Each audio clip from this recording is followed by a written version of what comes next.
good. Thank you. So we're going to begin with chapter 16, the visit of King Bimbisara. And this is a story of the episode of the Bodhisattva is invited and enticed to remain in another kingdom rather than go on to continue his path to enlightenment. So he's left his father's kingdom and he's given up his clothing, wearing saffron robes now, and he's cut his hair and all his possessions he's given away and so on. So now he's looking for his teacher. So we'll read this in the same manner as we've been doing, if it's okay. Everybody take a turn. So one thing I would like to ask, and if you want to discuss this, it's all right. It's fine with me. But please recite this slowly as if it's for an eighth grade, person, and recite each word. If we didn't have the text, and the way some of us recite it, if we didn't have the text in front of us, we wouldn't recognize the words because sometimes we stumble over them, we go over them too fast, or we're not pronouncing them properly. So I think it's important to be able to do it, so that we're recording this so that people can come after us, at some time, whenever it is, and be able to watch or listen to these recordings and be inspired and so on. So being able to follow this, I think, is very important. So if we can remember to do those things, I think will be very, very helpful. So Matt, if you will read the first page, and then Brendan, if you'll read the second page, and then Bernie, if you'll read the third page, and Kunga, if you'll read the fourth page, and then I'll read the fifth page, and then we start over again with Matt. This is only 40 verses long. This particular chapter is very short, so we can read this. We can have whatever discussion we need to have, and then we'll be able to move on to chapter 17, which I've broken up into three sections that we can read those each section and have a talk and then move on to the next section and so on. So we may not get through all of chapter 17 tonight, but I know we can get through at least the first part. So Matt, when you're ready, if you will begin to recite.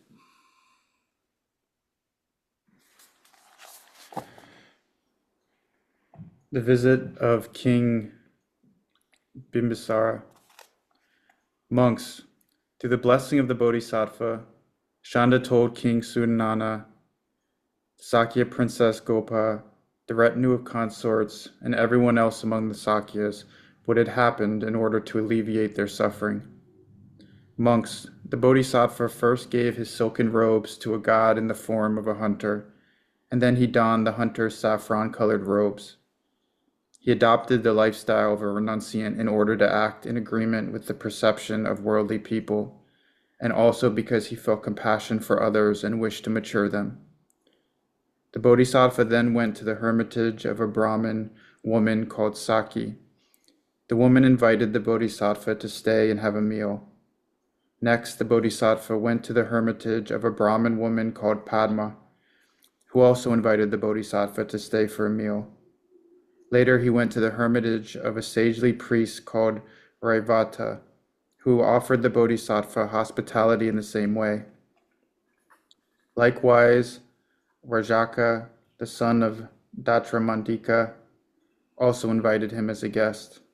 Monks, in this way, the Bodhisattva slowly made his way to the city of Vaisali. At that time, Arada Kalama had arrived at Vaisali, where he resided together with a sangha of listeners and 300 students, to whom he delivered teachings on the practices related to the sense field of utter absence. When Arada Kalama saw the Bodhisattva approaching in the distance, he was amazed and told his students, Oh, look at that. Look at his figure. The students replied, Yes, we see him. He's amazing. Monks, I walked up to where Arada Kalama was staying and addressed him in the following way. Arada Kalama, I have come to learn spiritual practices from you. Arada Kalama replied, Gautama, I shall give you a teaching through which a faithful person of good family can accomplish omniscience with very little hardship. Monks, I then thought to myself, I have faith. I am also diligent. I am mindful and I can practice absorption. I also have knowledge. So therefore, in order to master and actualize that teaching, I will practice on my own in a solitary place without getting distracted. Monks, I then practiced on my own in solitude with carefulness and diligence, and indeed with only little hardship. I was able to understand and actualize the teaching. Monks, I then went to Arada Kalama and asked him, Arada Kalama, you have understood and actualized this teaching. Isn't that true? Yes, Gautama, indeed I have, he replied. I then told him, I have also understood and actualized this teaching. Anada Kalama replied, Well then, Gautama, whatever teaching I know, you also know, and whatever you know, I also know. So now both of us should assume patronage of the students. After he made that offer, Arada Kalama honored me with exquisite offerings and installed me as a teacher in residence who would share his duties with him. Monks, I then thought to myself, Arada's teaching does not bring freedom. It would not bring total freedom from suffering for either of us. So now I must depart and watch for a better practice. Monks, since I had now stayed in Vasali for as long as I found enjoyable, I proceeded to the country of Magadha and found my way to Rajagav, the capital city of that country. Once there, I took up residence at Pandava, the king of mountains, where I stayed on its slope alone in solitude without any company. At that time, many trillions of gods protected me. One morning, I dressed in the skirt and robes of a mendicant, and holding my offering bowl, I went into the city of Kaj Agrava through the gate of warm water and started my alms round. I looked ahead and to both sides and proceeded in a gracious manner, moving my limbs with elegance. I carried the skirt, the offering bowl, and the monk's robes in a very beautiful manner. My senses were undistracted, and my friend was not diverted by outer events. Like an image of someone who is carrying a vase filled with oil, I looked ahead at a distance of 6 feet. When the people of Ragargrafa saw me, they were amazed and thought, goodness, is that Brahma? Or perhaps Sakra, king of the gods? Or Vaisravana? Or is it some kind of mountain god? On this topic, it is said, Please continue. stainless and of infinite glory, the Bodhisattva becomes a mendicant of his own will. His mind is peaceful and his actions are gentle. He resides in the slope of Pandava, the king of mountains. As the Bodhisattva knows that day has broken, he dons his robes, so beautiful to behold. Holding his alms bowl with humble attitude, he enters Rajagriha on his alms round. Just like gold, he is of refined nature and bears the 32 marks. When men and women see him, they cannot get enough of beholding him. The streets are adorned with precious fabrics.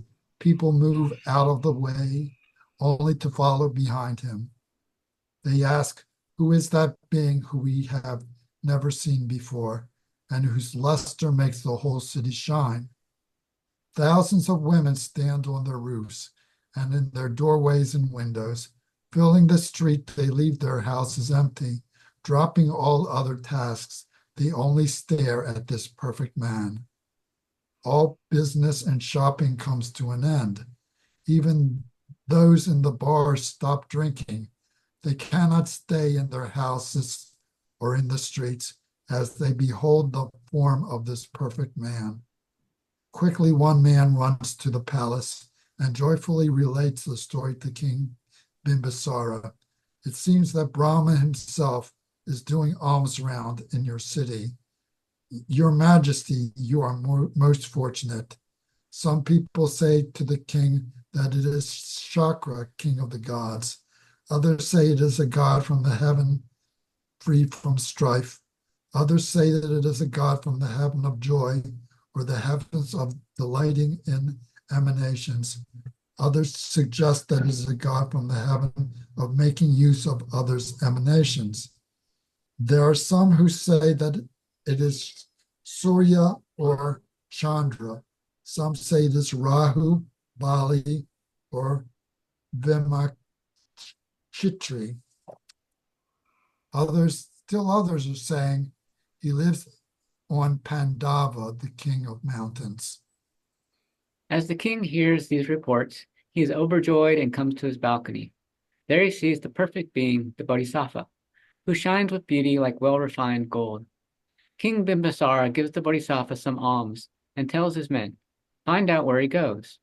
Seeing that he returned to the best of mountains, they report back, Your Majesty, he is staying on the face of the mountain.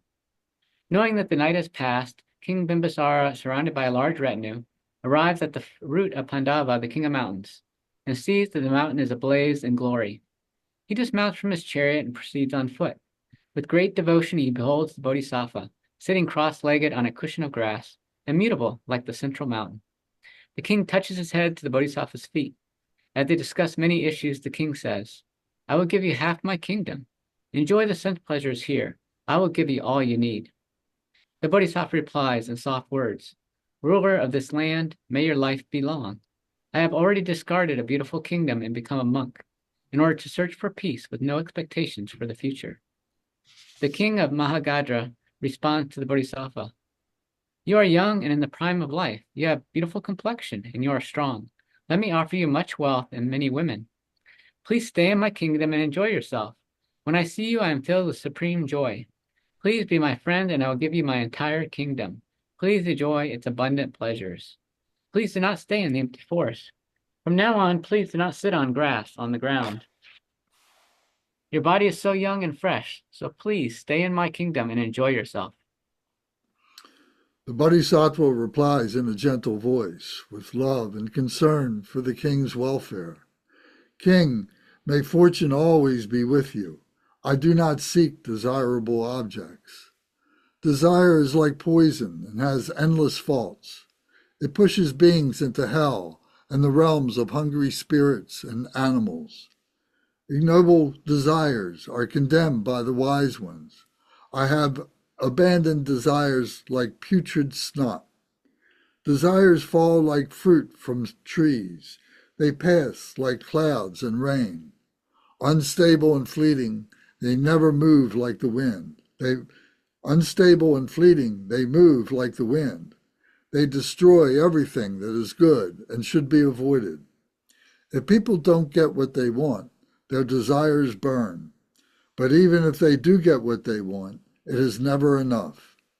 However, when desires consume someone who is unable to handle them, that is when these terrifying desires bring the most pain. Your Majesty, even if one man were to attain all the pleasures of the gods and everything desirable among humans, it would still not suffice, and he would search for more. Yet, Your Majesty, whoever is peaceful and gentle, informed by the noble and stainless Dharma, and filled with knowledge, he is satisfied. For him, desirable objects have no attraction. Your Majesty, if one follows after desire, it will never end, like drinking salty water. Following after desire only increases craving. Your Majesty, consider how unstable the body is. There is no substance to the body. It is like a machine of suffering. It constantly leaks from the 9 openings. Your Majesty, I have no desire for pleasures. I have abandoned many delights, and thousands of women so beautiful to behold. I now wish for the perfect peace of sacred awakening. Since I find no joy in conditioned existence, I have left it. The king of Magadha now asks, Monk, where do you come from? Where were you born? Where are your father and mother? Are you a member of the ruling class, a priest, or a king? Monk, please tell me everything if you don't mind. The Bodhisattva replies, Your Majesty, I am from the city of Kapilavatthu of the Sakyas, a wonder-filled city of which you may have heard. My father's name is Suddhodana. I renounced this city because I wished for deeper qualities. The king of Magadha says, Good, we are so glad to see you. As for your life, we too can learn from it. Also forgive me for my earlier intention to invite the one free from desire to enjoy sense pleasures. If you do become awakened, Dharma Lord, please share the Dharma with me. Self-born one, that you now live in my country is for me the greatest gift of all. Once again, the king bows to the Bodhisattva's feet. He circumambulates the Bodhisattva with the greatest respect. Then, surrounded by his entourage, the ruler returns to his royal palace. The protector of the world came to this city in Magadha. Peacefully, he stayed as long as he wished. When he had accomplished the welfare of gods and humans, the Lord of Men proceeded to the banks of the Narayana River. This concludes the 16th chapter on the visit of King Bimbisara. Very good. Thank you all. So the meeting of the Bodhisattva now is with his first prospective guru, his first teacher. And in the stories that we've, told about before and everything, that when the Bodhisattva gives up all his possessions and so on, and he goes into the woods and meets up with the sadhus, meets up with those who are singing and dancing and chanting and so on, and he has to go meet the guru. So here the story is a little bit more elaborated as to what that means, and it seems that the Buddha has, or the Bodhisattva has already accomplished quite an awareness, and that he felt the equal of Arada Kalama. So I think this was the name that Bernie had said to us several months ago when we were talking about this, that there were two major teachers, gurus, that the Bodhisattva had found, and this was the first of them. Was that the name that you recall, Bernie? Yes, that's one of the two names. And I think the second one is Ramaputra, but I'm not sure. Yeah, well, let's not get ahead of ourselves on that. So, so the teaching, was that the Bodhisattva knew quite a bit about what was to be expected, that what Radha Kalama was about to give him and so on. And then he was invited to take up teaching along with him.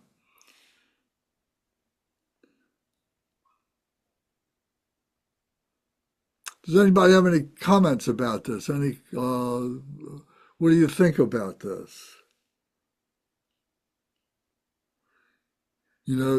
What about the fact that the Bodhisattva said, well, this is basically not freedom. He says, what I'm looking for is freedom. He didn't say that, but what he was intimating here was that this was not freedom, that he was being bound up in an environment that he was not comfortable with, because he would have an agenda. He would have a job to do, and that's what he was trying to avoid, I think.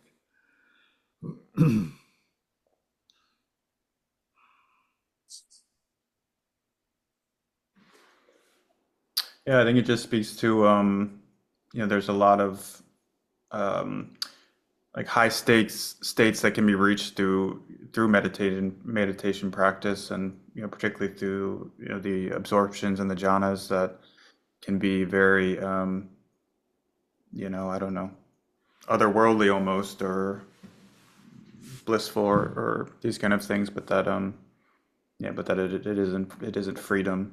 They're still changing states. They're still within samsara in a sense. Where do you think he learned these things? Were these things that were innate to him? Because I don't recall where there was, an instructor who was teaching him, this wisdom. Do you recall anything about that, Bernie? Well, no, he didn't. Okay. I think in the story it says that one time he sat down at the foot of the tree and spontaneously entered the first jhana. But beyond that, he learned from this teacher. And I think the reason why he learned it so quickly is because of his practice from previous lives. He'd already attained these states in his previous lives from previous teachers. So he found it easy to learn it again in this life. At least I think that's the traditional explanation for this. And that's the traditional explanation also for when the Buddha's disciples heard his teachings, they attained enlightenment quickly, is because they practiced so much in previous lives.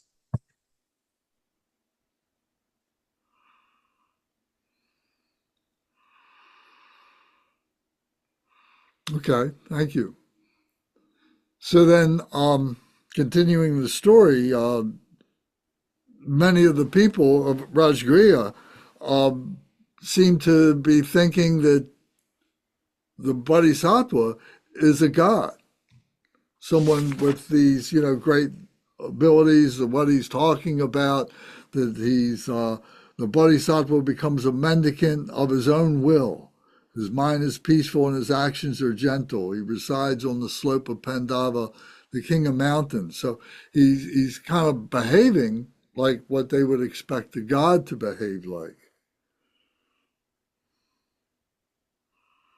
Madorja, Yes. I wanted to share that something I came across on online about Alara Kalama. It said he specialized in a deep form of meditation, and the example was that Alara, while meditating, did not hear the sound of a caravan of 500 wagons that passed by him, and that the Buddha shared a similar experience while in the village of Aduma. A rainstorm had frightened 4 cow herds and 2 workmen to death, while the Buddha remained calm due to his prowess and meditation.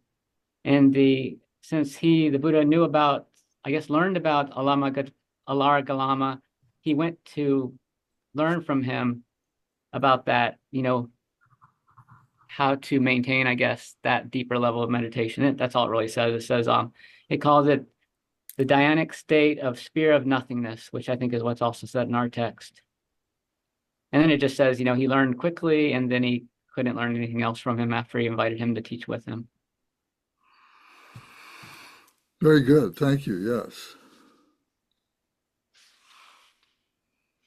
So one of the things that, we've kind of explored, and it continues a theme through this, is can we see ourselves in this situation? Maybe we're not the Bodhisattva, but when our time is ready, things become clear for us.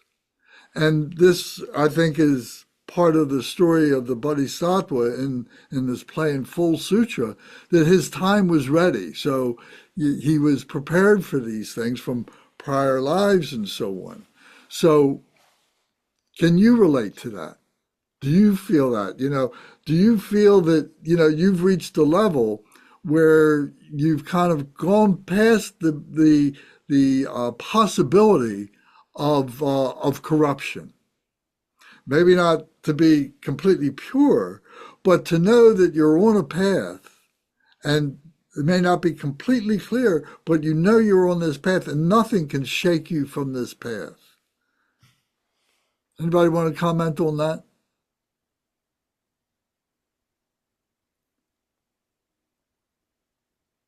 Um, I guess I would be concerned if I felt that way, that I was overconfident. Maybe it was my ego getting in the way, thinking that I was achieving something important. I think for me, it's better to just try and refresh my practice as much as I can, rather than think that I've achieved something that can't be thrown out with one moment of unmindfulness or unskillfulness. You always have, every moment's a new moment, so a new opportunity to reclaim your mindfulness, and it's also a moment to lose it. So for myself, it would be I try to stay away from getting too cocky, I guess. That would put it. Thank you. Thank you. Anybody else like to comment on that? I think even to be strong enough to make a mistake, but to be able to recover from that mistake quickly, to recognize the mistake and be able to recover it is a high quality. And I think, to be talking about these things now puts us in that mode, in that direction. It may not be completely stable, but to recognize that, we're on a path, and it would take really something terrible for us to lose that focus or that determination or that perseverance.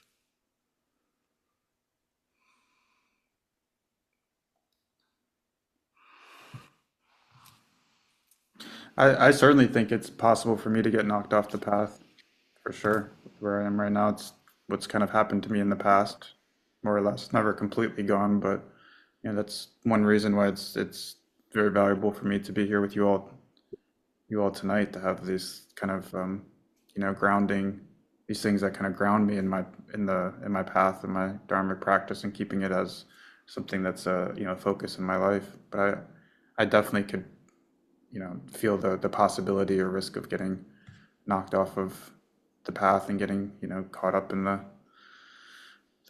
the whirlwind of samsara, I'll say. Okay. Not to press the point too much, but what do you think it is that keeps you focused? You say being in a group like this, but one day we may not be able to be meeting, for a period of time, and you were by yourself, alone in your practice or whatever. What would keep you focused? What would keep your attention, on the Dharma? Well, I mean, certainly being parts of these groups isn't like the only thing that's keeping me, part of it. It's something that is helpful to me. But I mean, it's something that's very valuable to me, and I think, to the degree that I do see the trap of the eight worldly concerns, the four thoughts that turn the mind to the Dharma. I see the truth in it is, it's not something I can't unsee. That then when I do get thrown off, it's usually I'll get kind of swept up in the excitement of some kind of samsaric whatever. But then, like it always does, it turns, and then that's the reminder of coming back and rededicating to the practice, along with the joy that comes with it. Um, yeah, I guess I'd say that. But I do feel like, I need to be vigilant. Yeah, I think there's other people in our groups and stuff that seem that, might have more of a deeper grounding in the path than I might, if I was to be honest. But trying, trying. Good. Bernie, what do you think about this, as a self-affirming or a confidence that is there, is that something that slowly developed within yourself or something that hasn't developed, or, can you comment on your experience with that? Well, I don't like to talk particularly about my meditation experience for fear of over exaggerating what I've achieved. And so I usually don't talk about it. But there does come a point where you understand something, or you understand something about yourself, and that kind of understanding is hard to lose. It happens at many different levels. For instance, Is it to lose or to deny? I don't know that there's much of a difference in between the two. To lose something, well, okay, there is a difference whether you have doubt about whether the experience is true or not. Definitely, when you see the truth, you really can't deny the truth. It's a basic point of Buddhist philosophy that there are two types of knowledge: direct experience and inference. So when you have a direct experience of mind, that can't be denied any more than when you see the sky and you see that it's blue, because it's a direct experience. Or you eat sugar and you see that it's sweet. There's so many different examples. So in that way, any kind of experience that arises from meditation, which is a direct experience of the nature of mind rather than an inference, something that you theorize is true, is going to be something that you can't deny. Now, whether you can lose it, generally you can lose these things when the experience is new, but as you get more and more familiarized with it, it becomes very difficult to lose, although I couldn't say for the life of me that it would be impossible to lose. It just becomes difficult to lose. So it's just a question of seeing something or not seeing something.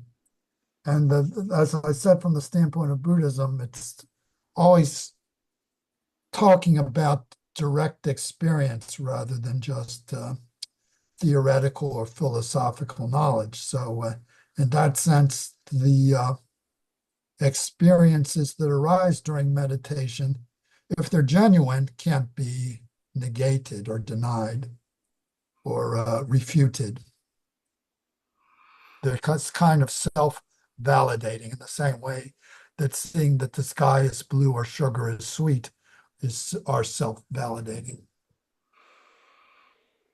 Okay, thank you for Is that sharing what that. your original question was? Did I understand you correctly? Yeah, I think pretty much. Yeah, Okay. that was a good commentary on that.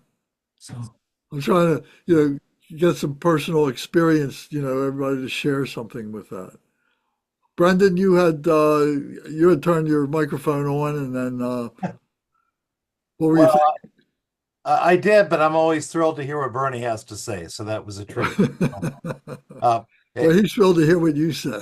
Oh, well, I'll take us down a little bit of a rabbit hole right now, okay? Because earlier Matthew was talking about, what could knock him off the path. And what occurred to me was, what motivates markets, right? Two things motivate free markets: fear and greed. Okay. So imagine we're going to go gambling right now. Let's go to Vegas, to the old lovely Imperial Palace that isn't there anymore. All right, we'll go to Vegas. Imagine you could only win in your time in Vegas, that every single bet you made, you won, right?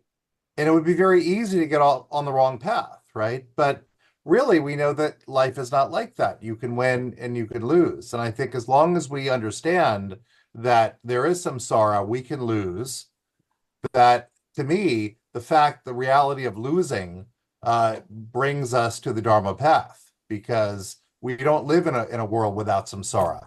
We don't live in a world in which everything is always going our way.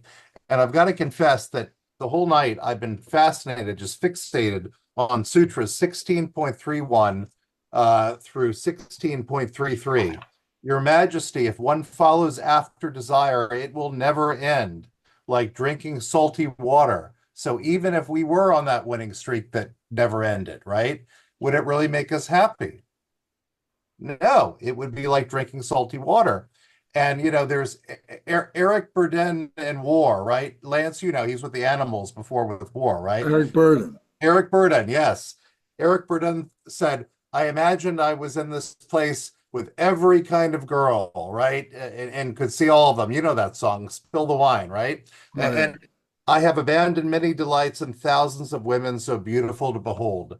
And I've often thought, if I was in Eric Burden's world, would that really make me happy? And at the end of the day, maybe for a while it would, but at the end of the day, it wouldn't. So to me, that's what keeps me on the Dharma path, is that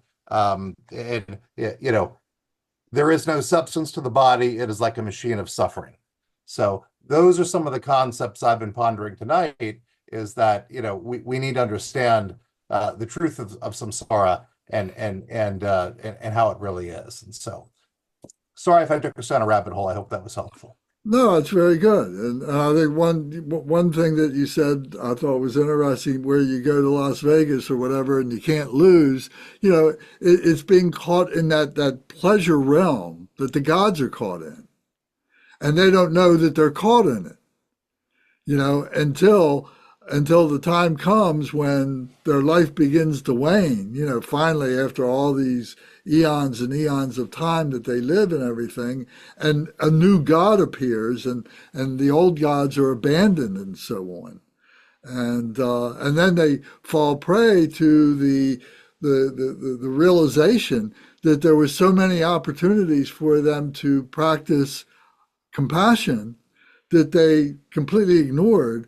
And as a result, many, many, many people have suffered, and they wind up themselves, falling to the lower realms, even to the hell realm, because of the things that they were not able to help people with that they could have. Yes. It's not just about serving our own needs or desires or wants. Absolutely. Has anybody ever thought that your life, this life, is a life of experience? What do you mean by that?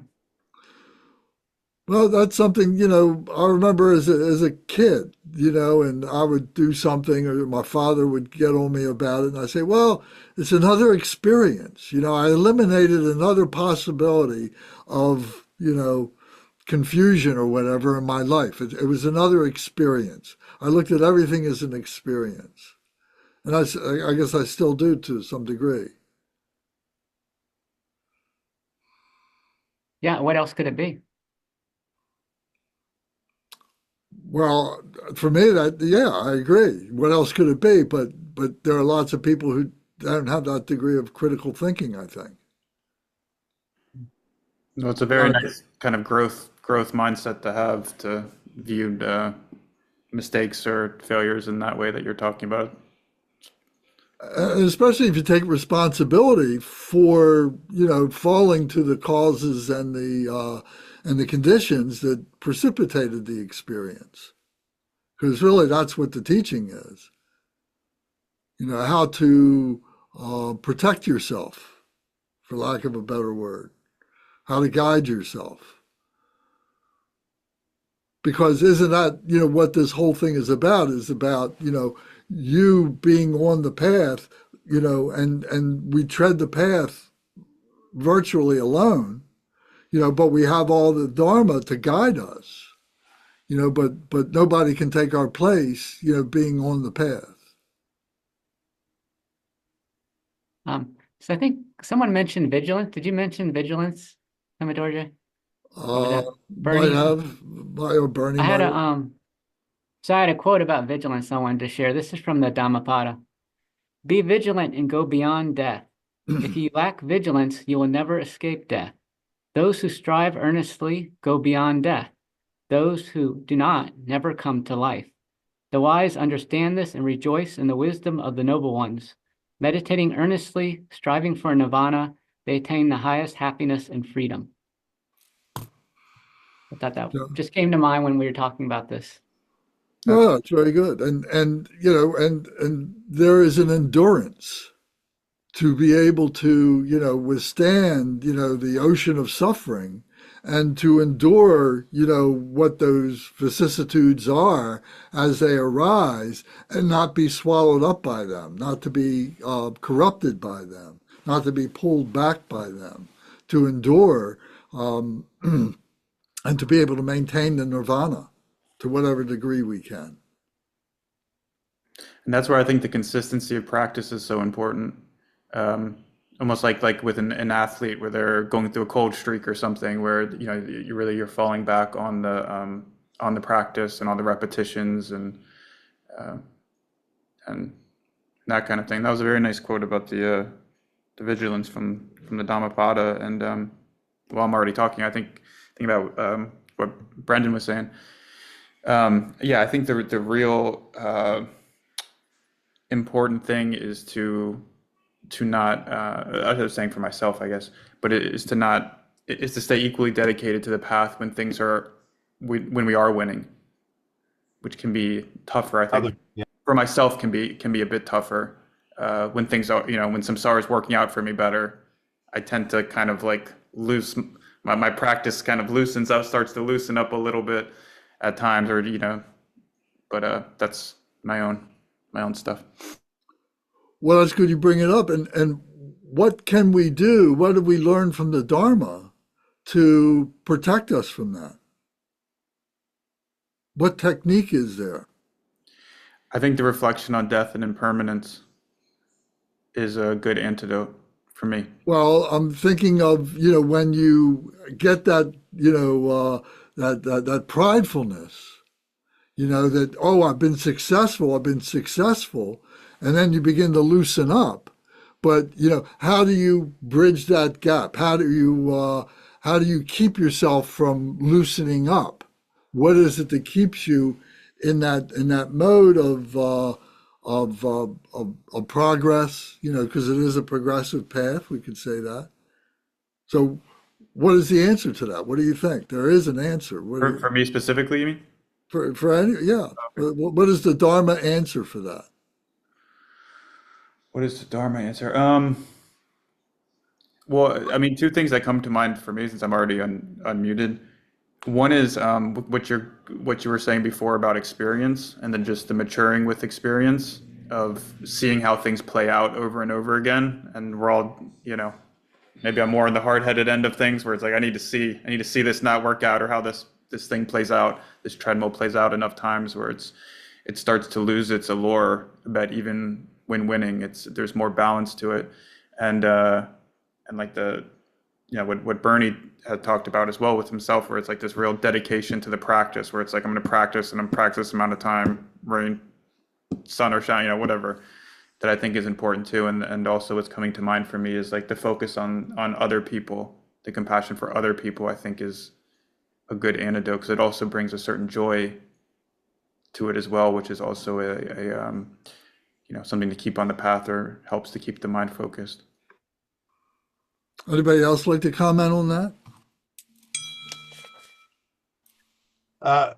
What Matthew just said about looking out for other people, or trying to help other people, it feels different, doesn't it, than just seeking our own self-aggrandizement through a good meal or whatever. I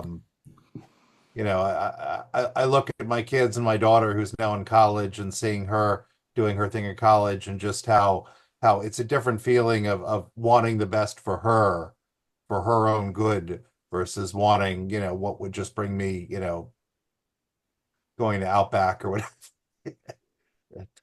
One is much more meaningful than the other, is my point. Thank you. Yeah, I think I think what Matt said, and what Brendan just said too, was the dedication, was the realization of the dedication.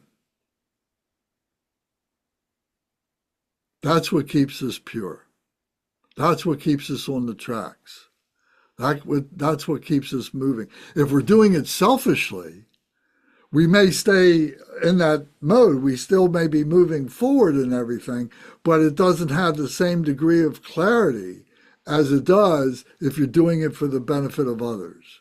The benefit to yourself comes from the benefit of others. And when we say our prayer, you know, Om Ahung, Om Ahung, Om Ahung, my mind, my body, speech, and mind be inseparable with the body, speech, and mind for the benefit of others. You know, that really encapsulates that whole idea. And really, that is the realization of the Mahamudra and the fivefold path of Mahamudra. You know, you go through these stages to get to the meditation part, which they say, which is the Mahamudra.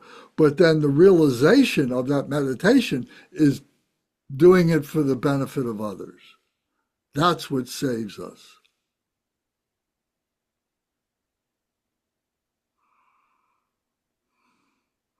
It takes care of the ego. You know, it's self-correcting.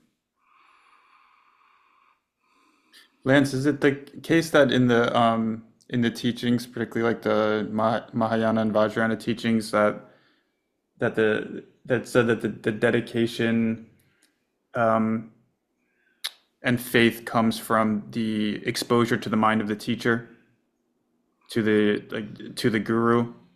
Well, that's part of it, you know, and it validates, you know, that's the validation that you're on the path, because what are you comparing that to? You're comparing it to your own experience. So what you're speaking about is the teacher, the guru, whatever, the external guru.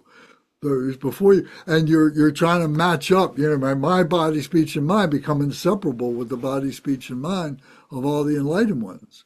And so that becomes part of that realization, but the realization has to come from within yourself.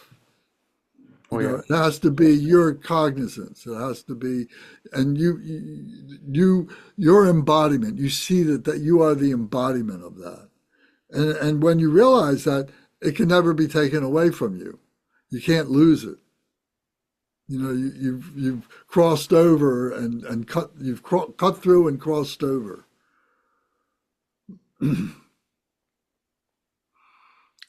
So what gets you there is, as you said, practice. You can't, I don't think you can, you know, we've had this discussion before, you know, but I think you need the two.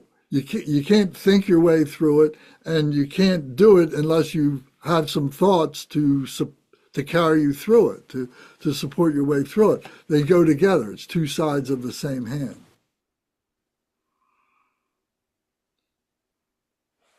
Does that make sense to you, Bernie? Uh, I'm not sure, you know, it's your experience. I don't want to criticize what you just said. It's not something I really disagree with. What I would say is that, what would I say? You just have to tread the path. You just have to take it a day at a time.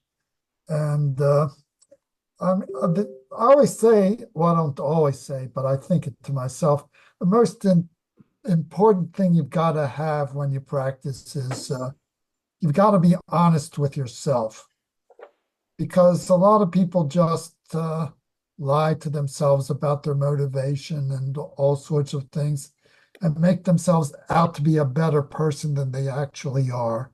They deny that they have any negativity inside of them at all. And that kind of attitude is just poisonous when it comes to the practice of meditation. Because if you got the habit of lying to yourself, you're never going to make much progress during the practice of meditation. And so the most important thing is just to do the practice, be dedicated to it, you know, do it consistently, and be honest with yourself. Don't try to interpret everything that comes up to make it wonderful. Or I suppose there are people of the opposite persuasion who really get too negative on themselves, and they interpret things in a very negative way. Just see things clearly as they actually are.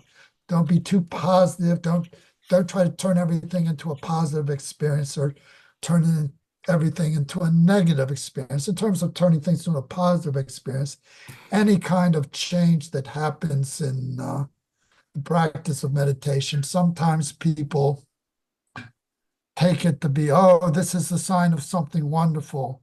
Because my left toe got numb during the meditation each day, that means that I'm on the brink of enlightenment because my left foot is numb. So, that kind of stuff. That's a very ridiculous example, but or they're happy one day and during meditation they think, oh, I'm closer to enlightenment. Or another day they feel bad during the practice of meditation. It becomes difficult. They say, oh, I'm a million miles away. I'll never get there. Just don't interpret stuff. Just be honest with yourself. And I think that's the most important thing. I don't know that it really answered your original question, but it's just something I wanted to say. Okay, thank you. I'd like to say that there are many helpful books, of course, and this book is particularly good. This is called Advice on the Practice of the Fivefold Mahamudra, the oral instructions of the Drikung Vajradhara Dharmakirti. Oh, really? So he was one of the throne holders at one time. I don't remember which one it was. I'd have to look it up. But nevertheless, this is available through Vajra Publications, which is where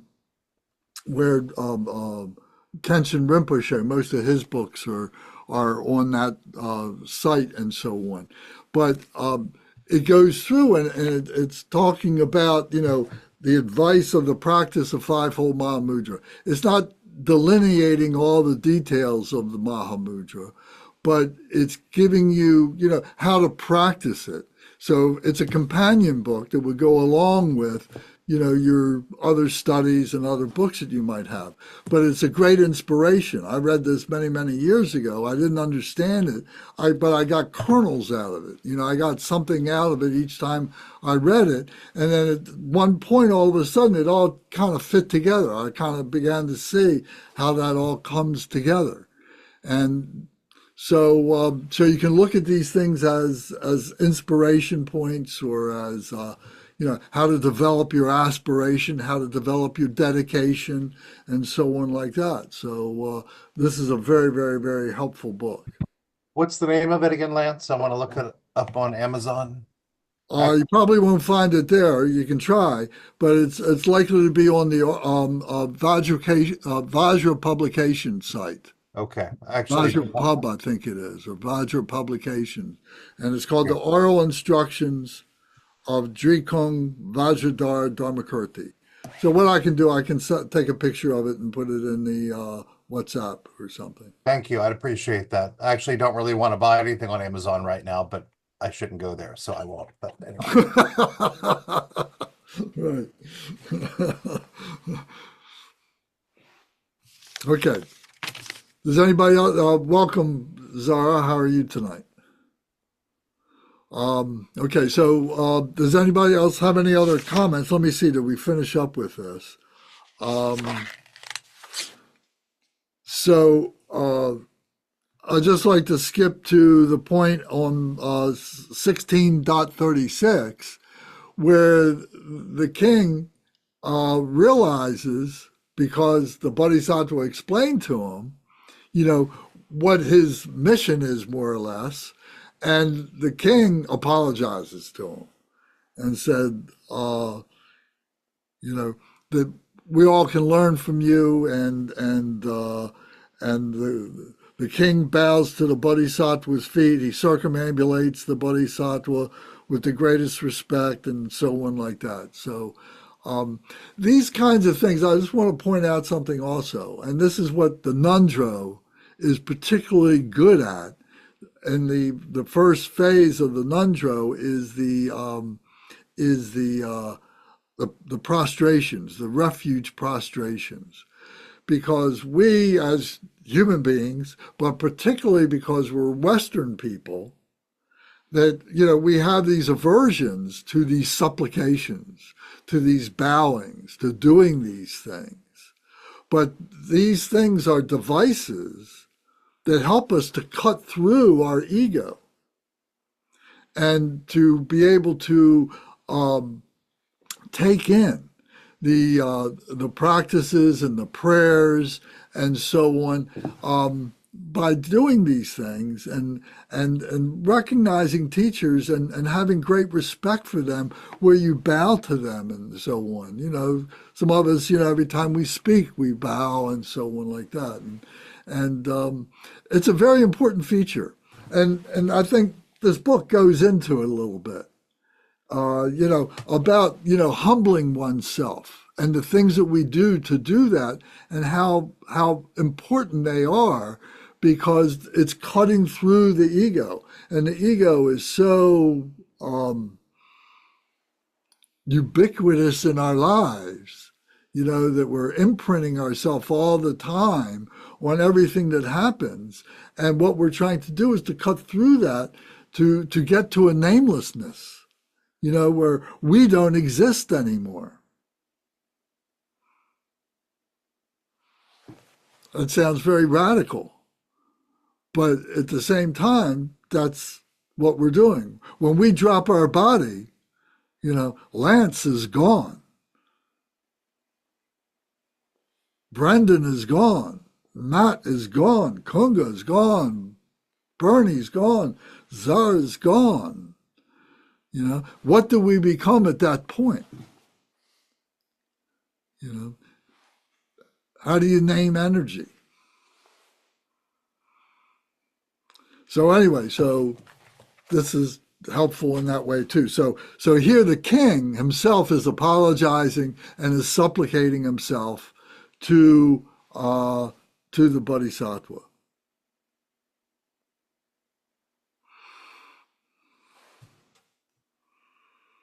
Okay.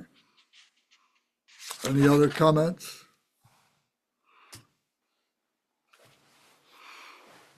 Okay. All right, so we've got a little bit. So let's go to the next chapter, practicing austerities. So now, as the story goes, the Bodhisattva has left his first teacher. He's back in the woods. He's back, going, looking for another teacher, because he didn't find what he was looking for with the first teacher. So now he's looking for another teacher. And so he enters into these austerities. So this chapter really explains that. I don't need to go into any detail with it. So let's first go through, there's 80 verses to this, a total of 80 verses. So for tonight, let's go through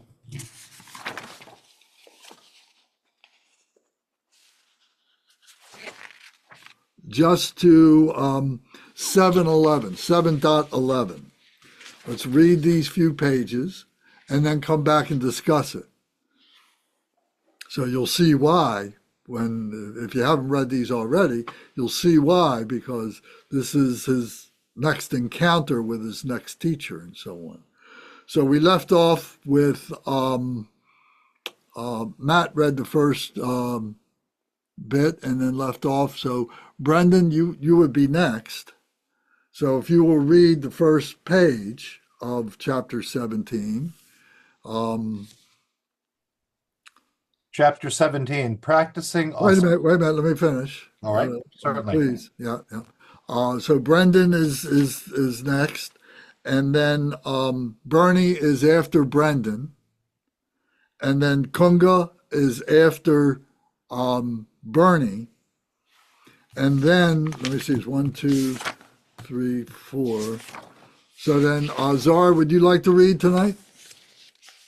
All right. I ask everybody, I ask you too, please slow it down like you're reading for an 8th grade person, and please try and pronounce every word as clearly and distinctly as you can. I know the Sanskrit words are going to be difficult, but the English words, when they get slurred over, we're doing this for the benefit of people who are going to be listening to this sometime afterwards, and they're not going to have the book in front of them. So we need to make it as clear as we possibly can to have people make a real connection with it. So I think that's important. So Zara, if you will follow Kunga, and then if there's a page after that, then I'll read that page after that, and then go back to Matt in the beginning. Okay, so thank you for my saying that. And Brendan, you're next. Thank you. Chapter 17, Practicing Austerities. Monks, at that time a son of Rama by the name of Rudraka, arrived in Rajagra, where he stayed with a large group of 700 of his students. He was teaching his students the principles of the disciplined conduct necessary for attaining the state where there is neither perception nor non-perception. Monks, the Bodhisattva saw that Rudraka, the son of Rama, was in charge of a group, indeed a large group, and that as the head of the congregation, he was well known, popular, venerated by the masses, and recognized by all scholars. Witnessing this, the Bodhisattva thought to himself, Rudraka, the son of Rama, is really in charge of a group, indeed a large group. He is the head of the congregation, and moreover well known, popular, venerated by the masses, and recognized by all scholars. However, unless I begin to practice disciplined conduct and austerities myself in his presence, he will never perceive me as someone special. He will also not have an understanding based on direct perception.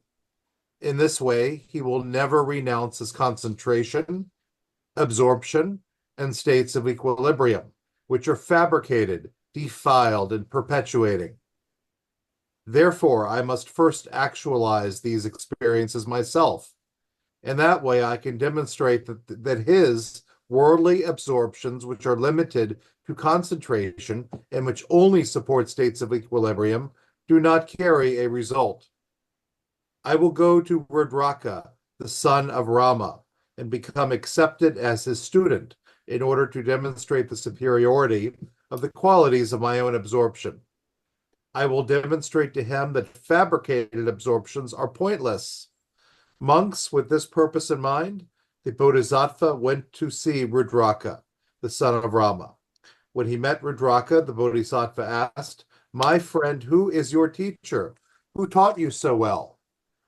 Rudraka, the son of Rama, answered, "My friend, I did not have a teacher. Nevertheless, I did reach a genuine understanding on my own." The Bodhisattva then asked, "What is it you understand?" Rudraka replied, "The way of equilibrium, which is neither perception nor non-perception." Next, the Bodhisattva asked, "Could you please allow me to follow you so that I can obtain the instructions for your path of absorption?" Rudraka replied, "Yes, indeed. I will let you follow me so that you can obtain instructions for my path of absorption." With this, the Bodhisattva went off and sat down with his legs crossed. Now, no sooner did the Bodhisattva sit down before he actualized hundreds of all the main types of worldly and transcendental equilibriums in all their many details.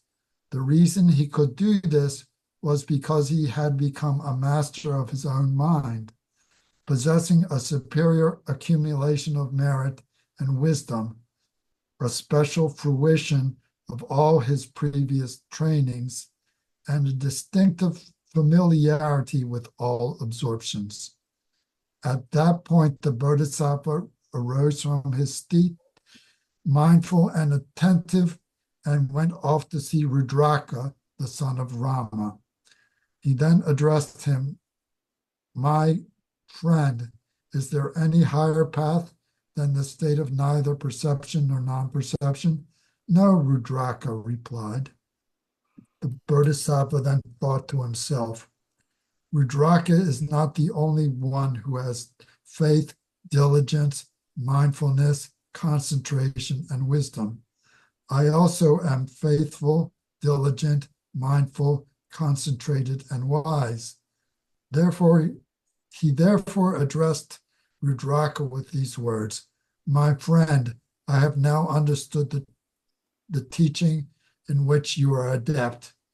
Rudraka replied, "Well, in that case, come, we should teach everyone together. And accordingly, he installed the Bodhisattva as a teacher on the same level as himself. The Buddhist Bodhisattva then said, "My friend, this path does not free the mind.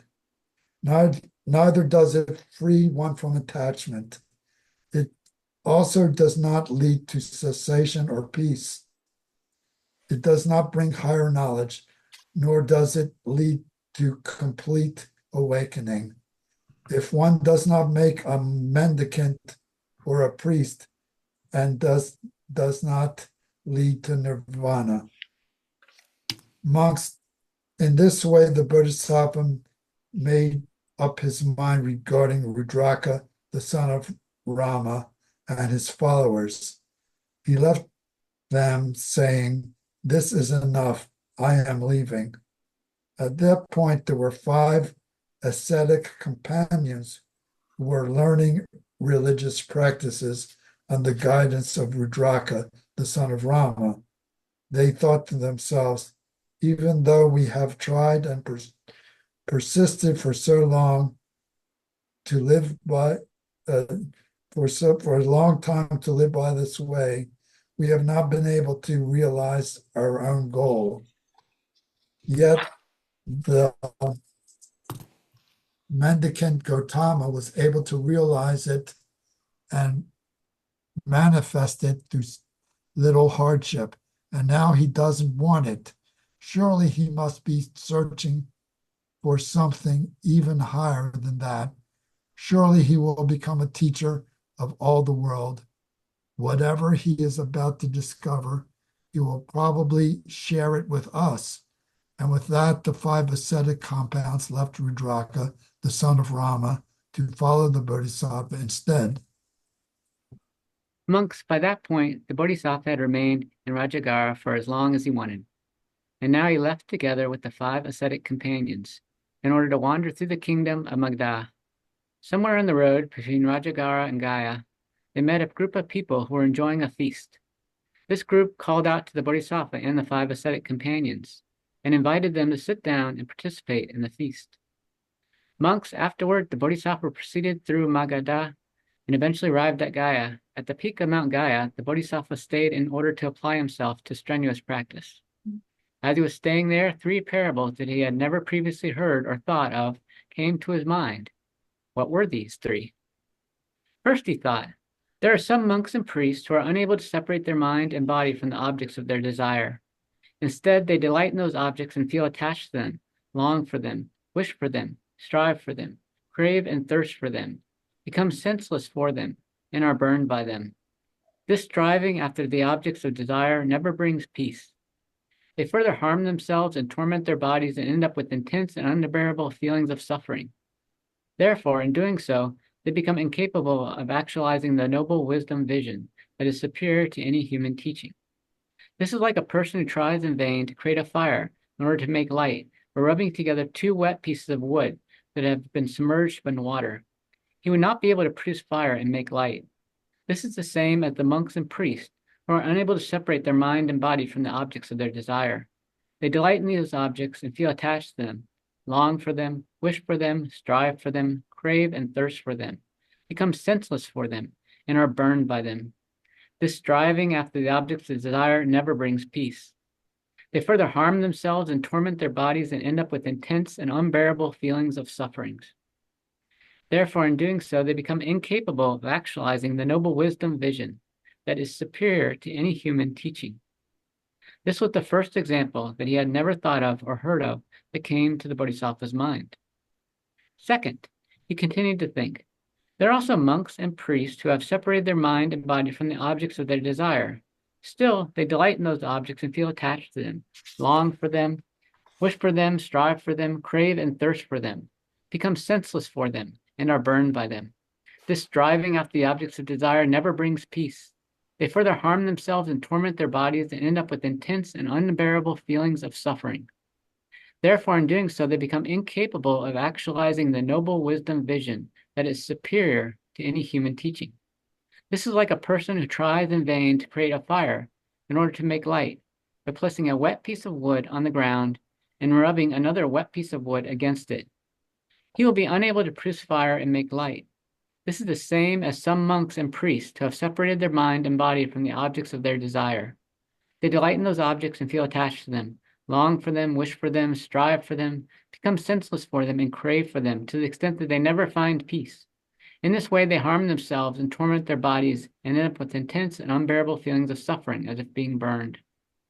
Therefore, in doing so, they become incapable of actualizing the noble wisdom vision that is much supreme to the highest human teaching. This was the second example they had never heard of, that came to the Bodhisattva's mind.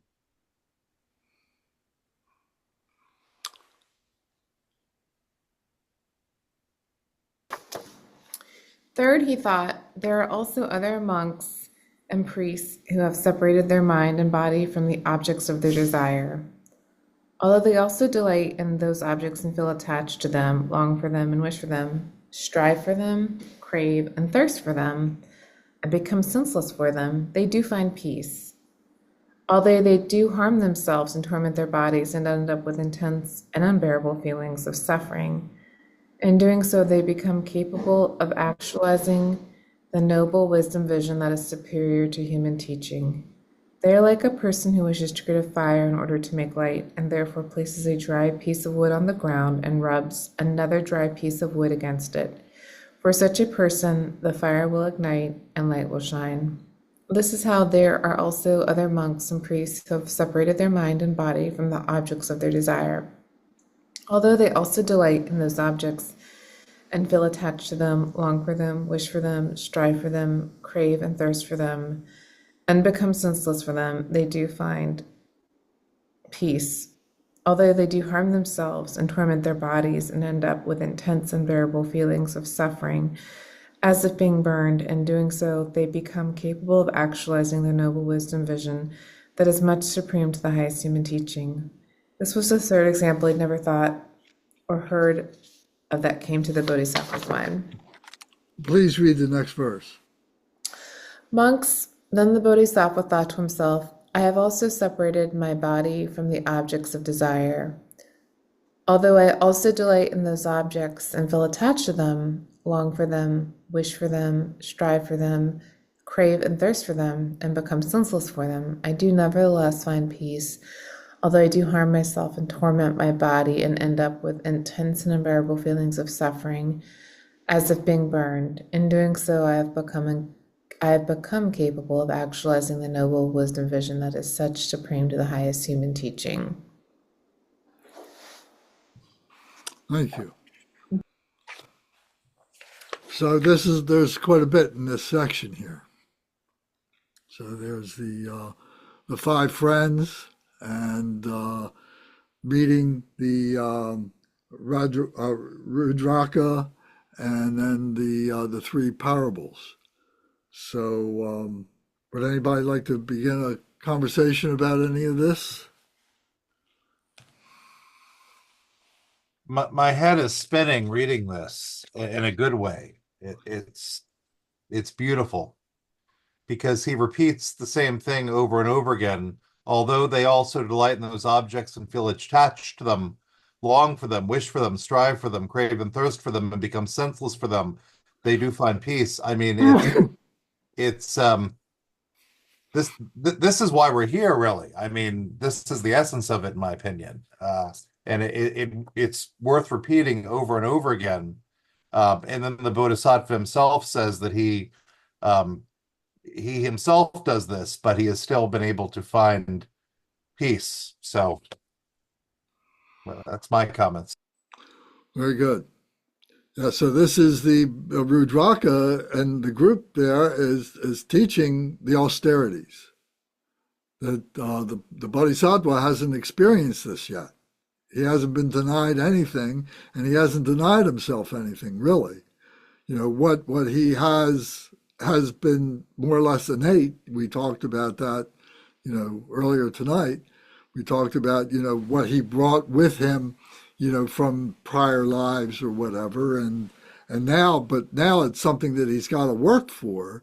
And now, you know, these austerities are appearing that they are a method to be able to purify one, to be able to recognize the freedom that he's looking for. Because that's the thing that it says here, you know, in the prior chapter and in this chapter, is freedom is what he's looking for. It says it very clearly, you know, but with that comes wisdom, with that comes compassion and so on like that is developed along the path. But it's the freedom that he's really looking for. So this disciplined conduct and austerities is a method to develop this equilibrium that he's talking about.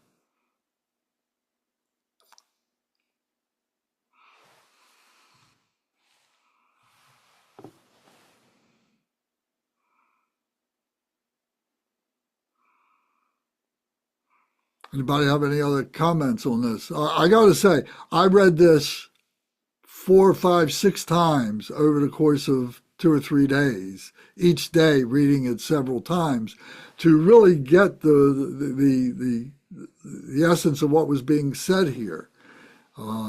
Maybe I just wasn't intelligent to pick it up the first 5 times, but nevertheless, so I'm just making the point that sometimes just reading this thing once or hearing it being read once, you know, it doesn't always cut it for me, and maybe you might find the same experience.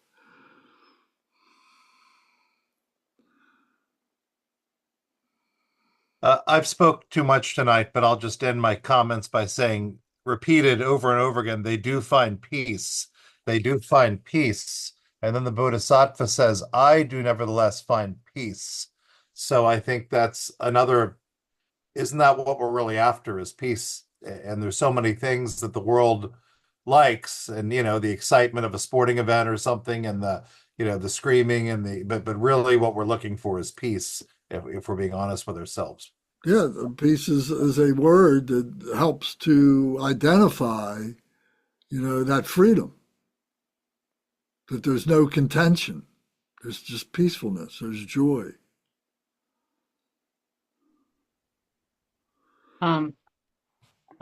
What I was thinking about with these 3 parables was in the idea of the wood. You know, the first parable, he says that they are unable to separate their mind and body. So they're like pieces of wood that have been soaked in water, you know, rubbing them together is not going to make any fire or light. And the second one, they separate their mind and body from the objects of their desire, but still, they're still like rubbing together 2 pieces of wet wood. And then the third parable, it's exactly the same as the one previously. You know, it just says they have separated their mind and body from the objects of desire. It seems like it's the same thing. But in this case, it's like having dry pieces of wood. So it makes me think that the difference between those two is the preparation. You know, how the wood existed prior to coming to the practice of the meditation. You know, that there's some type of, and maybe in the Buddha story, we would say this was his karma, you know, that prepared him to achieve results, you know, at this time. It wasn't so much the practice. I mean, because people who had the same practice weren't achieving results, but something else was going on, you know, that was added to it that made his wood dry versus still wet. Thank you. Thank you. Yes. So what was that? You know, what's the difference between the first 2 parables and the third parable? Was the example of the dry wood, but what is it that created the dry wood? What manifested the dry wood were the austerities. Was getting rid of all those, you know, attachments and aversions, all those petty things that now he had dried up through the austerities. And that it was the austerities that helped him to manifest, you know, that degree of delight where he was able to find that peace, but it was a more durable peace than than the other two. So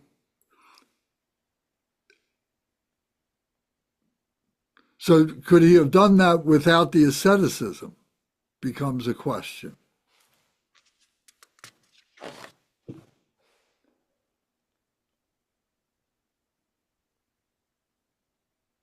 Well, I guess later he teaches that yes, you can. Right? I mean, that's the middle way, is to not go into these. You don't need these extremist austerities in order to achieve, progress on the spiritual path. He realizes that's not the way. So with our benefit of knowing the whole story, we can say yes, he could have. But he may have himself didn't realize that till he actually went through the process. Though I think in this particular But text, then you can't take his austerities away and say that he would have experienced that realization without the austerities, because he never did it that way. this text, the way this text is written, he only goes through the austerities because he needs to show the other teachers that you can go through the austerities, and that's not really the way. I feel like the way this is written, he's always doing things just to teach others, but he himself already understands. That's not a reading that I've read other places, but it seems like in this book it always characterizes it. There's some kind of, he even when he was in the heaven, right before he came down, he knew he was going to follow this path. So there's always this idea that he's doing these things for the benefit of us, human beings, but he himself, because of his karma and his understanding, he knew what was coming down the line. I'm just saying that's from this text commentary. That's what I get from it. It wasn't something that I've read in other places. Well, you're right. And it says in the bottom of 17.2, it says, I will demonstrate to him, talking about Rudraka, I will demonstrate to him that fabricated absorptions are pointless. So I would take that to support what you just said, that the austerities was a fabricated absorption.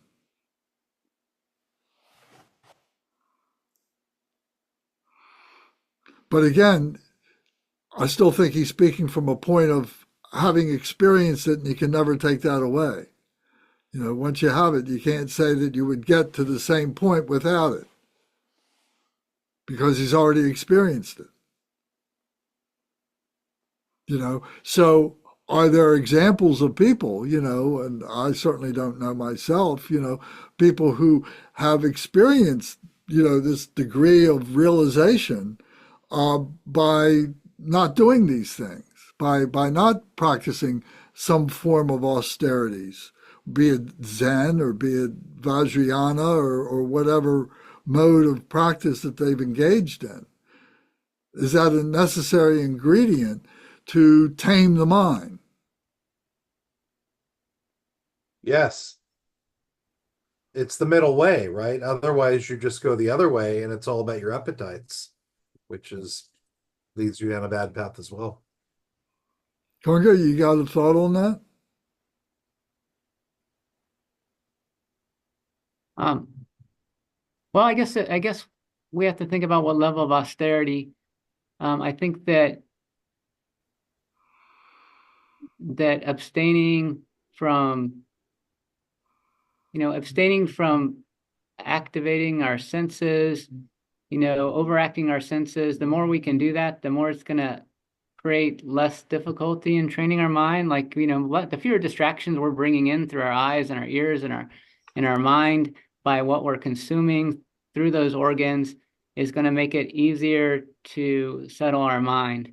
So I think of that. That's how I think of that. I think that the austerities are important as they allow us to train our mind, but if they lead to just more suffering and discomfort, then it can become a distraction as well. So if you're sitting meditation and your back is killing you and your knees are killing you, not much effort is going into training your mind. You're just dealing with that pain and suffering. Thank you. Thank you. Bernie, you have some comment on this, and are we talking about sense deprivation? Well, Does that lead to some form of level of enlightenment? well, actually, the sense deprivation. Well, I'm meant to talk about that a little later.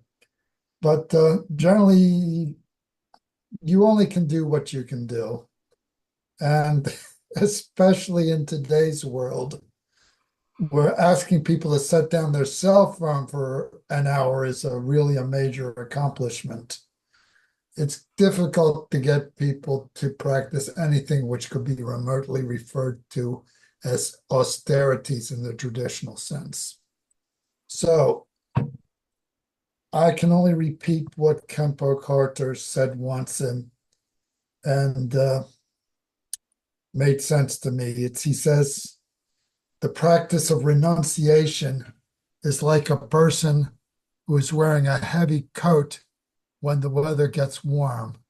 You don't have to beg him to take the coat off.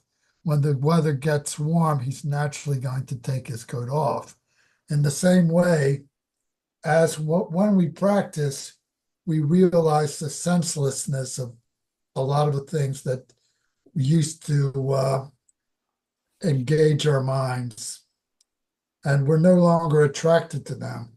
So in that sense, giving them up at that point in time is not particularly difficult.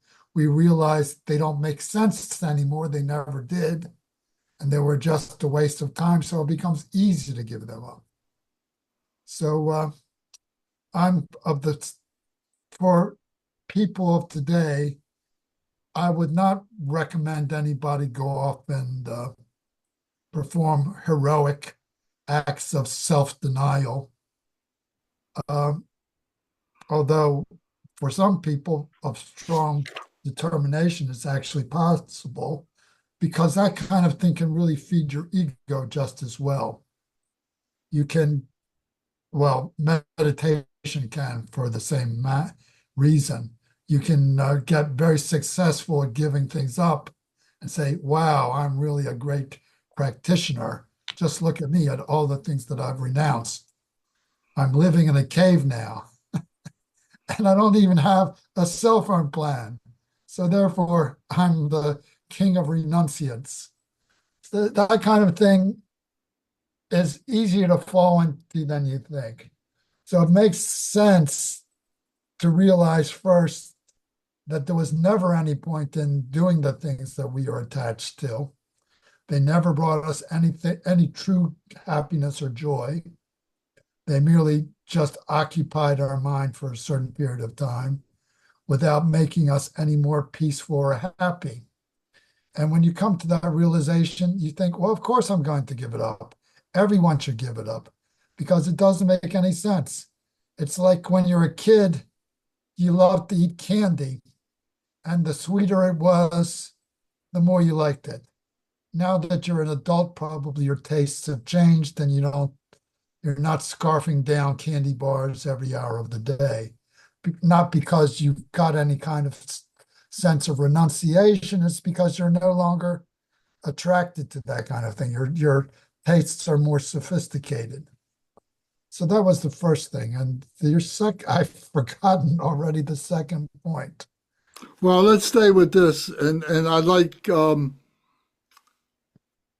continue. Zara, will you read 17.11 again? And everybody listen to this, because we've been discussing what was said before. Now we're hearing this verse here, what the Bodhisattva has said. So read that again, please. Monks, then the Bodhisattva thought to himself, I have also separated my body from the objects of desire. That's number one. Go ahead. Although I also delight in those objects and feel attached to them, long for them and wish for them, strive for them, crave and thirst for them, and become senseless for them, I do nevertheless find peace. That's number two. Now continue.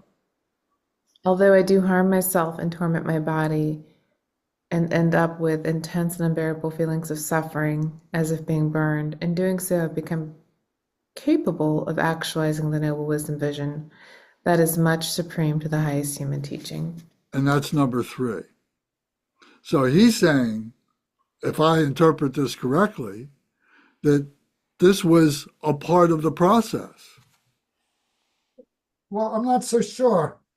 I could read this and say, well, that's his wrong view. He hasn't come to the ultimate view of the middle way yet. So he's fallen into a kind of a false view that austerities are necessary, because he's really torturing himself if you read that verse. And he says, and that really strictly isn't necessary, in my opinion. All So right, I well, think, that's a good point. That's an excellent point. But at this stage, though, he is thinking that, and he's still a bodhisattva. right.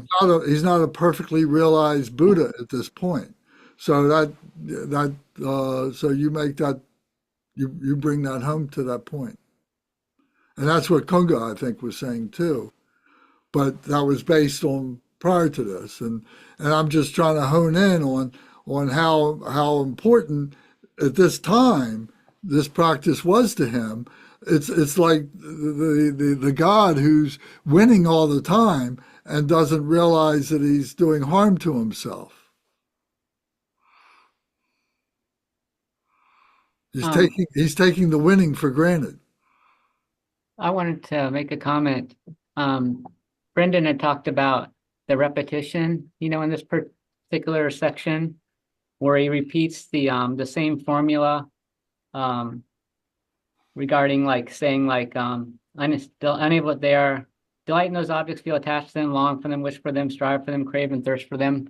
That whole section, and that gets repeated throughout the parables. And so that strikes me as being somewhat different than some of the other parts of the text. And that part is really similar to a lot of the Pali Canon, which is these sort of straight dialogues of the Buddha and his teachings, where it doesn't the Pali Canon, those like the Majjhima Nikaya and things like that, the long discourse and the short discourse, they don't have a lot of the supernatural being described in them, but they do have a lot of this repetition, and it seems like that's one of the way that the Buddha, the teachings were spread through the oral tradition. There was all this repetition. Whenever it was a given example, they would just say the same formula again and then make slight variations to indicate the changes that were being talked about.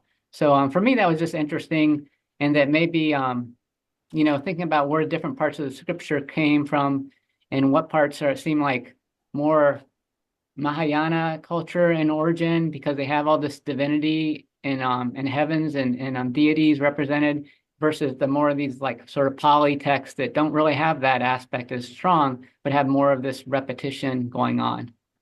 Thank you. Thank you. I don't want to get caught in the weeds on this, and I'm not a linguist, but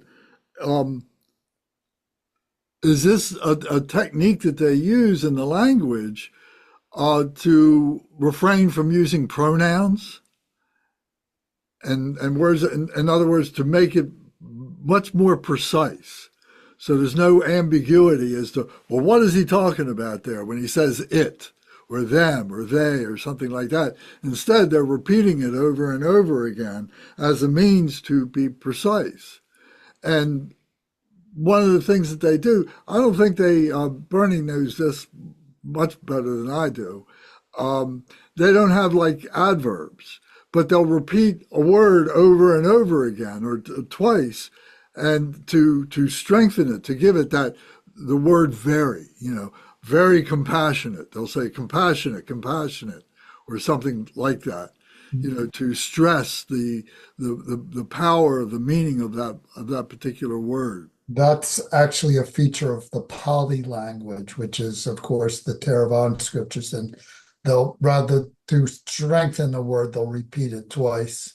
I don't know about the language Sanskrit or that, but I do know in Pali, you will see a phrase or a word repeated twice in order to emphasize it. That's just the point of view. Now, I believe this translation was done from Tibetan. Right. And if I might be wrong, so don't hold me to it. I believe the pronouns, the third person pronouns in Tibetan are not gendered. There's no separate he or she for the third person pronoun in Tibetan. So that makes it a little tricky if you want to translate into English, because you have to go from a non-gendered language into a gendered language. So the translator's probably pretty careful not to imply gender where it's not in the original text.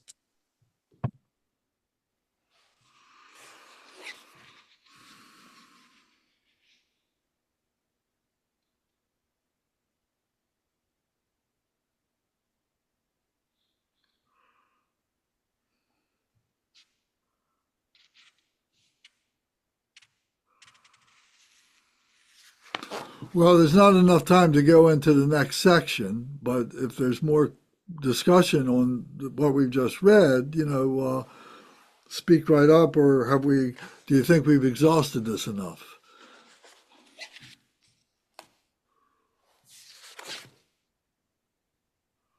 So the second teacher is Radruka, and who's teaching these austerities, if I'm repeating myself.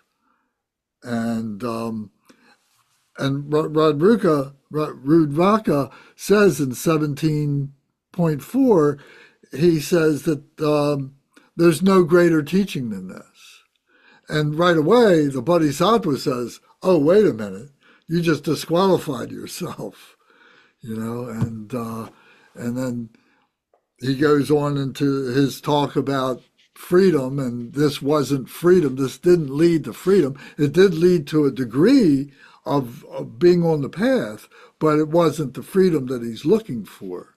So the rest of this conversation that the Bodhisattva entered into was saying, okay, this is where we're at, and he's got his 5 ascetic companions now, who were agreeing with the Bodhisattva and decide to leave and to go off by themselves. You say the Bodhisattva says, "I can do this by myself now."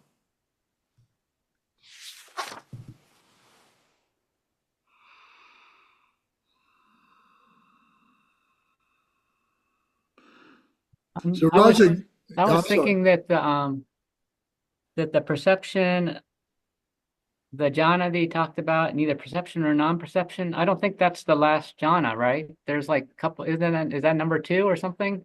I know maybe Bernie. I was looking for something. I have a resource someplace. I couldn't find it, but I thought there was jhanas beyond that, so that maybe that was what the reference was. Generally, the general system, there's no jhana beyond perception, neither perception nor non-perception. There is something called the cessation of the arhats, nirodha, which is a kind of state that's limited to monks who have attained enlightenment, but is not accessible to ordinary people. So it is the highest in terms of somebody who's not already fully enlightened, or enlightened as far as, at least as far as an arhat is enlightened. So.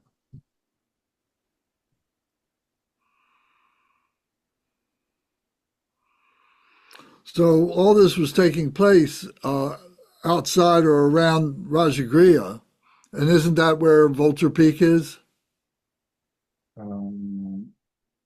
Yeah, it's on the outskirts of Rajagriha. Right, and it's also where Gaia is, and very close by. And then what came to be called Bodh Gaya was called Bodh Gaya because that's where the Buddha attained enlightenment.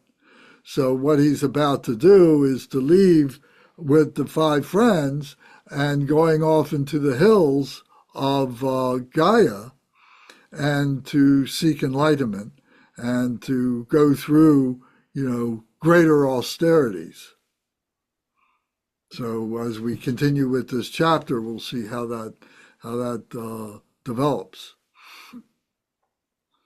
So he's still on the path of austerity. At this point, he hasn't gotten to the point of being able to say, well, this is fabricated, I don't have to do it. He's saying at this point, he's agreeing, well, this is a necessary step. So he goes further, and then he becomes the starving Buddha. We made reference to that in the stories that we tell of the life of the Buddha when he becomes the starving Buddha. for 6 years.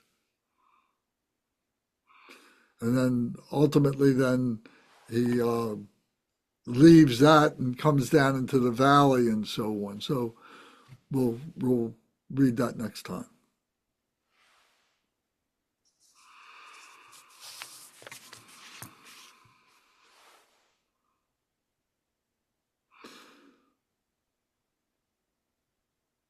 So let's talk about the Nundro for a minute, because the Nundro, in my understanding, was devised as a method to create austerities to be able to learn one-pointed mindfulness, to be able to embody one-pointed mindfulness. And that, things, it's relative to the time. The time before that, there were many of these yogis who it was, that was their natural thing, was to go up into the hills by themselves and so on. That was what was expected, and that's what they did. But then as it became more modern, and I don't have to suffer like that. I can do other things easier because the Buddha said so or whatever. I don't need to do these. But then Atisha or one of the other great masters, or a combination of them simultaneously, said something like, well, you're really not getting the benefit of that one-pointed mindfulness because you're still contaminated with all these thoughts. You got to clear your mind. And to do that, we devised this plan called the Nundro practices for you, the uncommon preliminaries, in order to, really put your wheels on the track, to have to take refuge in the lineage, to purify yourself through Vajrasattva, to recognize the four Kaya Guru Yoga, and then finally to engage in the dedication. Well, now the dedication hasn't come yet. Excuse me a second.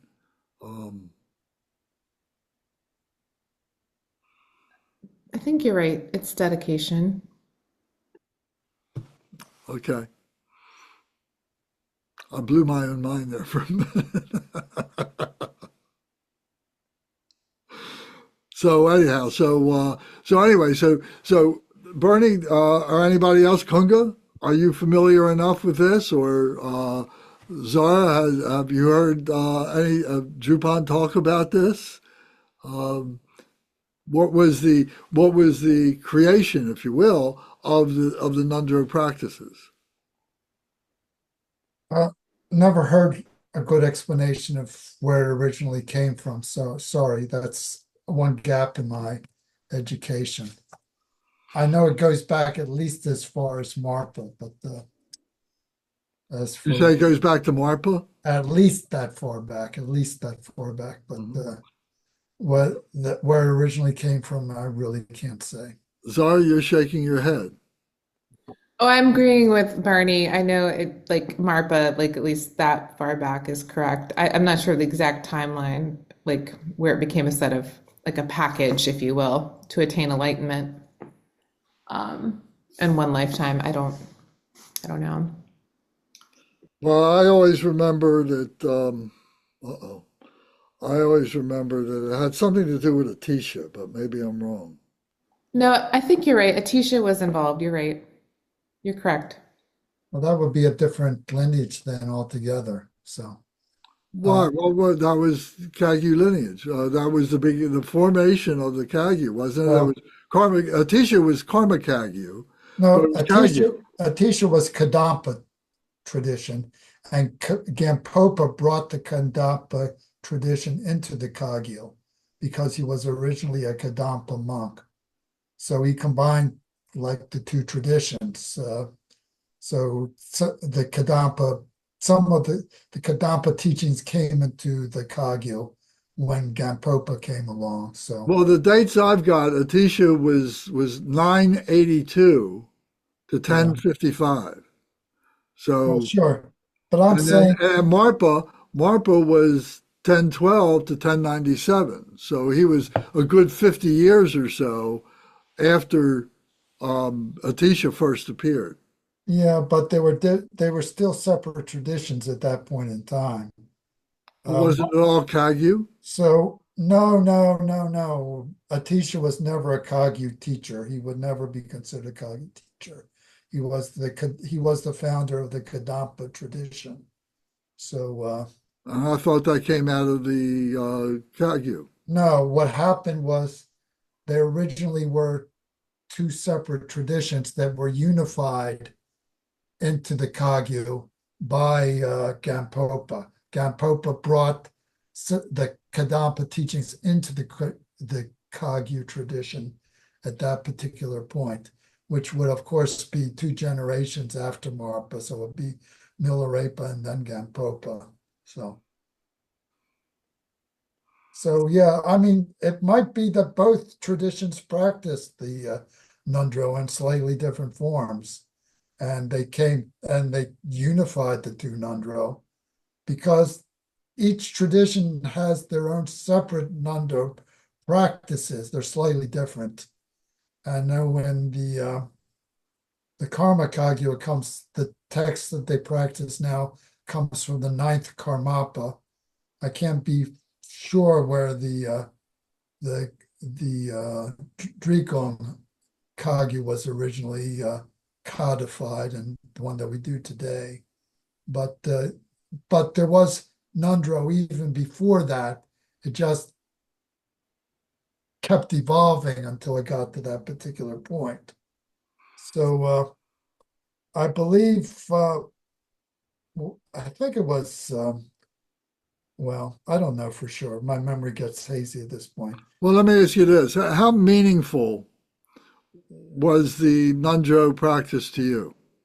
Oh God, I went back and forth with it. I hated it sometimes and I liked it at other times. So, but eventually, I mean, I'm very glad that I did it because I believe it helped me, it advanced me on the practice. But at the time, there were times when I said, this doesn't make any sense to me at all. And there are other times when I enjoyed it, and just to give you the blow by blow would be too long because it was, of course, I was practicing it for years and years and years.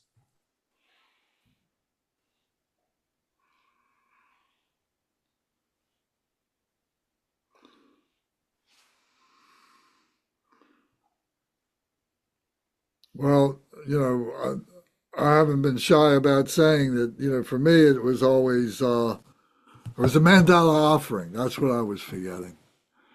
Uh, the It was indispensable. Could I have learned it through another means? Possibly, I don't know. But the way I learned that profundity of the lineage and preparing, to understand bodhicitta and understanding the fivefold path of Mahamudra, it allowed me, if for nothing else, was to develop one-pointed mindfulness and to recognize that, it's within ourselves. Ultimately, it's within ourselves, and to be able to recognize that. So you don't know what you don't know until you know it, and for me that was, a huge turning point that opened up many doors.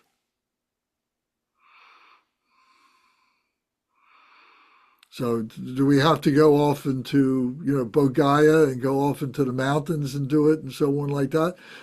We probably have been there to some degree, already. And that's the thing that we tap into, this idea. I've talked about this before. And, did Lance exist 100 years ago or 150 years ago or 1,000 years ago? Did Lance exist? No, I don't think Lance did exist. Lance only exists now for this temporary time. But what you are able to tap into or tune into is the human experience of all these different beings. And you can tune in with them and you have that transpersonal experience that it doesn't matter what your name is or what time it is, where you were born, what place you were born or whatever, that, time is immaterial and place is immaterial, location is immaterial. So you find that you can tune in to that transpersonal human experience. And that's what gives you the power or the ability to be able to recognize past lives. It's not your past life per se, it's the past life of being a human being. And then you can take it back to being different animals and so on like that too. That's how I think about it.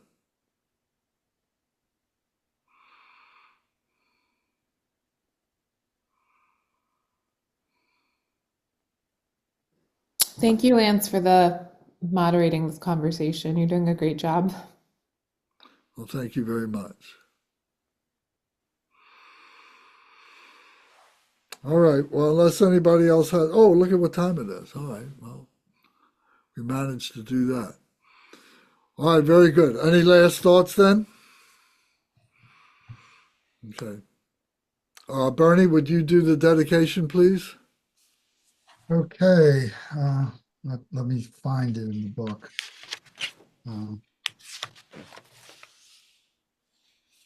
Take me a little while. Which book do you have? I've got the, okay, I've got it. It's page 36. Glorious, holy, venerable. Let me start that again. Glorious, holy, venerable, precious, kind, root and lineage lamas, divine assembly of yidams and assemblies of Buddhas, Bodhisattvas, yogins, yoginis, and dakinis dwelling in the 10 directions, please hear my prayer. May the virtues collected in the 3 times by myself and all sentient beings in samsara and nirvana, and the innate root of virtue, not reside in the 8 worldly concerns, the 4 causes of samsara, or rebirth as a Shravaka or Pratyeka Buddha. May all mother sentient beings, especially those enemies who hate me and mine, obstructors who harm, misleading Maras, and the hordes of demons experience happiness, be separated from suffering, and swiftly attain unsurpassed, perfect, complete, and precious Buddhahood. By the power of this vast root of virtue, may I benefit all beings through my body, speech, and mind. May the afflictions of desire, hatred, ignorance, arrogance, and jealousy not arise in my mind. May attachment to fame, reputation, wealth, honor, and concern for this life not arise for even a moment. May my mind stream be moistened by loving kindness, compassion, and bodhicitta, and through that may I become a spiritual master with good qualities equal to the infinity of space. May I gain the supreme attainment of Mahamudra in this very life. May the torment of suffering not arise even at the time of my death. May I not die with negative thoughts. May I not die confused by wrong view. May I not experience an untimely death. May I die joyfully and happily in the great luminosity of the mind as such and the pervading clarity of Dharmata. May I, in any case, gain the supreme attainment of Mahamudra at the time of death or in the bardo. Om Ahum, Om Ahum, Om Ahum. May my body, speech, and mind become inseparable with the body, speech, and mind of all the enlightened ones for the benefit of all sentient beings. Thank you all very much. Thank you. Thank you, Lance, for leading it as well. Okay. Thanks, everyone. Thank you all for being here and being part of this. It's wonderful. All right, so we'll see you all next week.